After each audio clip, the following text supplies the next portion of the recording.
When Claire moved into her new apartment, she was just happy to finally live alone. The place was old but cozy, tucked in a quiet corner of a crumbling building. The landlord, a gray-haired woman with tired eyes, handed her the keys and said one strange thing before leaving. "If you hear footsteps after midnight, don't look at the window." Claire laughed it off. Old buildings made noise, pipes, walls, maybe even rats. She didn't believe in ghosts. The first few nights were fine.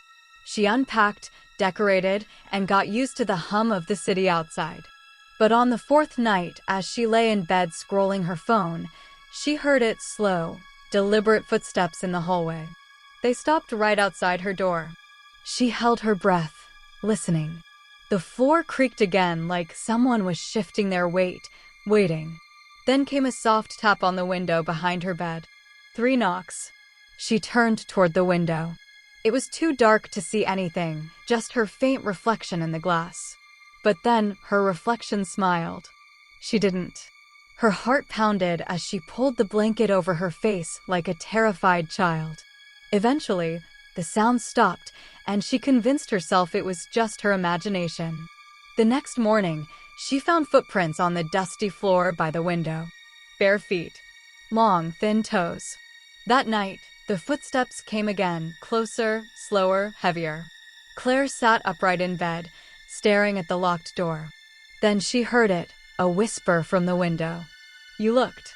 Something moved in the reflection, a tall, shadowy figure with long arms, standing right behind her. She spun around, nothing. The window was empty. The next day, she told her neighbor across the hall, an old man named Walter. He looked uneasy. You shouldn't have looked, he muttered. She only comes to those who see her. My wife, she saw her too. Claire tried to leave that night. She packed her things, ready to go, but when she opened the door, the hallway stretched into blackness. Endless. And from the dark, she heard her own voice whisper, "Stay." She slammed the door and backed away. The lights flickered. The reflection in the window wasn't hers anymore, it was the shadows. Smiling. Watching. When the landlord came to check on her a week later, Claire was gone. Her things were still there, her phone, her wallet, even her shoes. The only strange thing was the message scrawled on the inside of the window, written in fog. Don't look. Now, whenever a new tenant moves into apartment 9B, they say the same thing happens.